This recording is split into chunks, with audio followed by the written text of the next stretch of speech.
इस वीडियो में आज हम सीखेंगे कि माइक्रोसॉफ्ट एक्सेल में चार्ट्स कैसे क्रिएट किए जाते हैं। तो इसके अंदर हम नया चार्ट कैसे क्रिएट करते हैं ये हम सीखेंगे। डाटा सीरीज कैसे ऐड की जाती है किसी भी एक चार्ट में, और रोज एंड कॉलम्स को आपस में कैसे स्विच किया जाता है ये भी हम देखेंगे इस वीडियो में। चार्ट बेसिकली होता क्या है, इसे ग्राफ भी कहा जाता है, और ये हमारे पास एक 2 डायमेंशनल या 3 डायमेंशनल एक्सेस होता है। इसमें हमारा रोज एंड कॉलम्स का जितना भी डाटा होता है उसको हम इस 2 डायमेंशनल या 3 डायमेंशनल एक्सेस में शो करते हैं। और इसकी मदद से होता है कि हमारे लिए डाटा एनालिसिस करना काफ़ी ज़्यादा आसान हो जाता है, और डिसीजन मेकिंग हमारे लिए आसान हो जाती है। बजाय इसके कि हम रोज एंड कॉलम्स में बैठ के डाटा को कंपेयर करते रहें, उससे बेहतर ये है कि हमारा रोज एंड कॉलम्स का जितना डाटा है उसका एक ग्राफ बन जाएगा। ग्राफ को देख के हमारे पास पूरी ओवरऑल रिपोर्ट बन जाएगी। इसी वजह से ये हमारी वर्कबुक का एक मेजर कंपोनेंट है, बहुत ही अहम हिस्सा है। तो न्यू चार्ट क्रिएट करने का तरीका ये है कि फॉर एग्जांपल ये हमारे पास एक इनिशियल एक डाटा है। 2016 की एक सेल्स कंपैरिजन रिपोर्ट है, जिसमें एक केक की कंपनी है जो डिफरेंट प्रोडक्ट्स बनाती है। उसने क्या किया हुआ है कि हर साल की जितनी भी सेल्स हुई हैं उस स्पेसिफिक एक प्रोडक्ट की वो यहाँ पे हमें गिवन है, 2014, 2015 और 2016। अब आपने करना क्या है कि इसका आपने ग्राफ बनाना है। ग्राफ बनाने का तरीका ये है कि सबसे पहले आप ग्राफ बनाने जा रहे हैं उसके अंदर जो कॉलम्स या जो डाटा आप इंक्लूड करना चाहते हैं आप उसको सिलेक्ट कर लेंगे। अब यहाँ पे मैंने प्रोडक्ट सेलेक्ट कर ली है, 2014 की सारी सेल्स और 2015 की सारी सेल्स। ये मैंने सेलेक्ट करने के बाद इंसर्ट पे क्लिक करना है, और यहाँ पे आपको एक ऑप्शन नजर आएगा चार्ट्स का। अब यहाँ पे आप बेतहाशा किस्म के चार्ट्स मौजूद हैं, जिसमें से कोई सा भी एक आप चार्ट अपनी ज़रूरत के हिसाब से सेलेक्ट कर सकते हैं। और यहाँ पे आपको ऑप्शन नज़र आता है रिकमेंडेड चार्ट का। इसके ऊपर मैं क्लिक करता हूँ तो एक्सेल आपके डाटा के हिसाब से खुद चार्ट रेकमेंड कर देता है, और आप उसमें से कोई भी एक चार्ट सेलेक्ट करके अपने इस एक्सेल वर्कबुक में शामिल कर सकते हैं। अब जैसे इसने हमें कुछ चार्ट रेकमेंड कर दिए हैं। ये हमारे पास जो ये वाला ग्राफ है इसे क्लस्टर्ड बार कहा जाता है। अब आप इसको देखें कि जो अगर आप इसको शामिल करेंगे तो इसने आपके डाटा के हिसाब से एक डाटा प्रीव्यू भी आपको शो करवा दिया है। और इसके अंदर हमने 2 सालों को सिलेक्ट किया था, 2014, 2015। उनको डिफरेंट कलर से शो किया गया। 2014 को डार्क ग्रीन से और 2015 को लाइट ग्रीन से शो किया गया। और जितनी भी प्रोडक्ट्स हैं वो यहाँ पे आपको बार्स की शक्ल में नज़र आ रही हैं। अभी क्लस्टर्ड बार है, इसके मतलब ये हुआ कि आपकी जितनी भी बार्स हैं वो मिलके एक क्लस्टर बना रही हैं। हर प्रोडक्ट की जो जितना भी रिकॉर्ड है उसका एक क्लस्टर बन रहा है। एक क्लस्टर के अंदर दोनों सालों का रिकॉर्ड है। जैसे एक प्रोडक्ट है हमारे पास ये, और इसके अंदर जो डार्क ग्रीन है 2014 की सेल्स है और लाइट ग्रीन 2015 की। अब आपको देखें कि इसको देखिए आपको अंदाज़ा हो जाएगा कि 2015 में इस प्रोडक्ट की सेल्स में इजाफा हुआ है। इसी तरह अगर आप इस प्रोडक्ट को देखें तो यहाँ पे भी 2015 में इस प्रोडक्ट की सेल्स में इजाफा हुआ है। तो यहाँ से हमें एक अंदाज़ा हो रहा है कि हर आने वाले साल में जो पिछले साल का सेल्स का रिकॉर्ड था अगले साल के सेल्स के रिकॉर्ड से बेहतर है। तो इसमें हम कर क्या रहे हैं, ये हम डाटा एनालिसिस कर रहे हैं। इसी तरह आप यहाँ पे स्टैक्ड बार बना सकते हैं। स्टैक्ड बार में होता है कि आपकी एक हर प्रोडक्ट की एक स्टैक बन गई है। उसके अंदर आप देखें कि इससे ये पता चल रहा है कि आपके पास ये एक प्रोडक्ट है, इस प्रोडक्ट की जो 2014 की सेल्स हैं वो कम है और 2015 की सेल्स ज़्यादा है। कंपेरेटिवली 2015 ज़्यादा है यहाँ पे। और इसी तरह आपके पास एक क्लस्टर्ड कॉलम है, इसके अंदर आपके पास कॉलम्स बने हुए हैं। हर प्रोडक्ट के कुछ कॉलम्स आपको नज़र आ रहे हैं, और उन हर एक प्रोडक्ट के जो कॉलम्स हैं उनसे आपको पता चल रहा है कि उस प्रोडक्ट की क्या तफसीलात, उसकी क्या डिटेल्स रही हैं।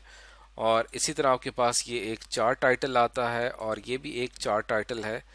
और ये अब हमसे सेलेक्ट हो गया, लेकिन ये हमें चाहिए नहीं था, इसको हम फिर से यहाँ से रिमूव कर देते हैं। हमें इस वक्त जो चाहिए वो हम यहाँ पे सेलेक्ट करेंगे, इंसर्ट, और हम एक सिंपल सा ये हमने यहाँ पे चार्ट बना लिया। अब इसके अंदर आपने करना क्या है कि अब इसके अंदर आप ये देखेंगे कि चार्ट क्रिएट कैसे करना है, ये तो आपको समझ में आ गई है।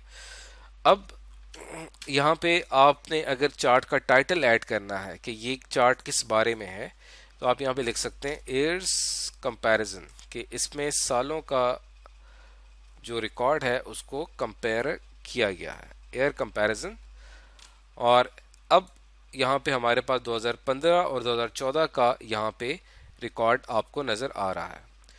यहाँ पे आपको जो ये वाली लाइन है, यहाँ पे आपको करेंसी शो की गई है। यहाँ से आप इसको चाहें तो थोड़ा सा इसको वाइड करके थोड़ा सा और क्लियर हो जाएगा। आप देखें करेंसी क्लियर नज़र आ रही है। $0 से स्टार्ट है और ये $8 लाख तक जा रही है, और ये हमारा हॉरिजेंटल एक्सिस है, और ऊपर जो आपको प्रोडक्ट्स नज़र आ रही हैं ये हमारा वर्टिकल एक्सिस है। तो जितने भी हमारी रोज़ हैं वो आपको यहाँ पे नज़र आ रही हैं, और हमारा जितना भी कॉलम्स का डाटा है वो यहाँ पे शो हो रहा है।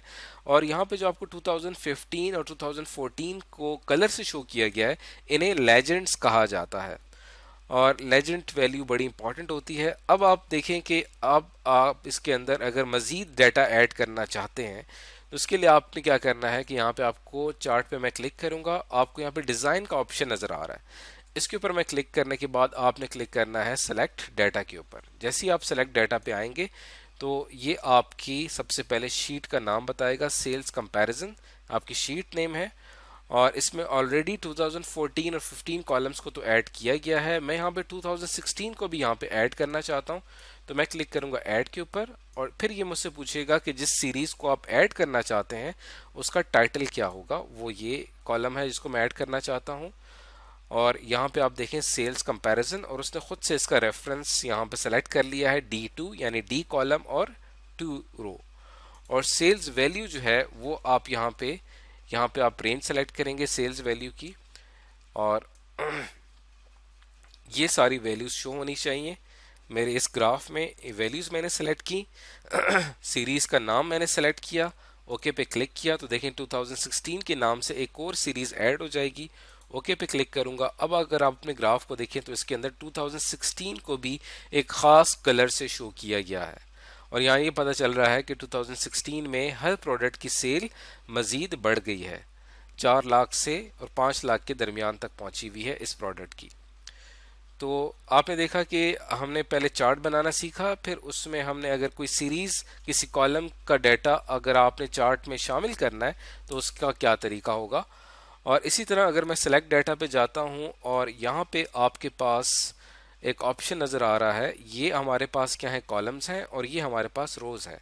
लेकिन अगर मैं इनको स्विच कर दूँ तो मेरी जितनी भी यहाँ पे रोज़ थी वो यहाँ पे अब कॉलम की शक्ल में शो होंगी। अब अगर आप अपने ग्राफ को देखें तो ये अब देखें हमारे ग्राफ की क्या शक्ल बन चुकी है। जितनी भी प्रोडक्ट्स थी वो अब डिफरेंट कलर्स में शो हो रही हैं, और अब जो हमारे पास एयर्स का रिकॉर्ड है वो यहाँ पे रोज में शो हो रहा है, क्योंकि हमने स्विच कर दिया है रो एंड कॉलम को। वापस स्विच करता हूँ तो देखें हमारी प्रोडक्ट्स अब वापस उसी हालत में आ गई हैं, और हमारी जो एयर्स का रिकॉर्ड था वो यहाँ पे कलर्स में शो कर रहा है। अब आप सेलेक्ट डाटा पे क्लिक करते हैं, स्विच करता हूँ यहाँ पे, ये हमारी प्रोडक्ट्स आ रही हैं। अब एयर्स जो है वो 1 2 3 की शक्ल में शो कर रहा है, लेकिन मैं यहाँ पे शो करना चाहता हूँ 2014, 15 एंड 16। एडिट पे क्लिक करूँगा और यहाँ पे आप अपने जो कॉलम्स नेम है उनको आप यहाँ से सेलेक्ट करके ओके पे क्लिक करेंगे। ओके पे जाऊँगा। अब देखें कि अब हर साल का रिकॉर्ड आ रहा है। ये प्रोडक्ट है मे फ्लावर्स, 2014 में इसकी क्या सेल रही, 2015 में क्या रही और 2016 में क्या रही, आप कलर से आइडेंटिफाई करके देख सकते हैं। तो इस तरीके से आप रोज़ एंड कॉलम्स के दरमियान में स्विच कर सकते हैं। आप चाहें तो यहाँ पे आपके पास डिफरेंट स्टाइल्स हैं, आप स्टाइल्स भी चेंज करना चाहें वो भी कर सकते हैं। तो आपके यहाँ पे डिज़ाइन के सेक्शन में काफ़ी ज़्यादा ऑप्शन है जहाँ पे आप अपने इस ग्राफ को एडिट कर सकते हैं। इसी तरह फॉर्मेट में भी आके आप यहाँ पे काफ़ी ज़्यादा चीज़ें हैं जिनको आप यहाँ पे ऐड कर सकते हैं। फ़िलहाल आपको मॉस एग्जामिनेशन में ये कहा जा सकता है कि आपके पास कुछ डाटा दिया हुआ होगा और आपने उसका चार्ट क्रिएट करना होगा, तो आपको एक कोर सर्टिफिकेशन में ये पता होना चाहिए कि चार्ट कैसे क्रिएट किया जाता है और उसके अंदर डाटा अगर इंसर्ट करना हो तो वो किस तरह से किया जाता है।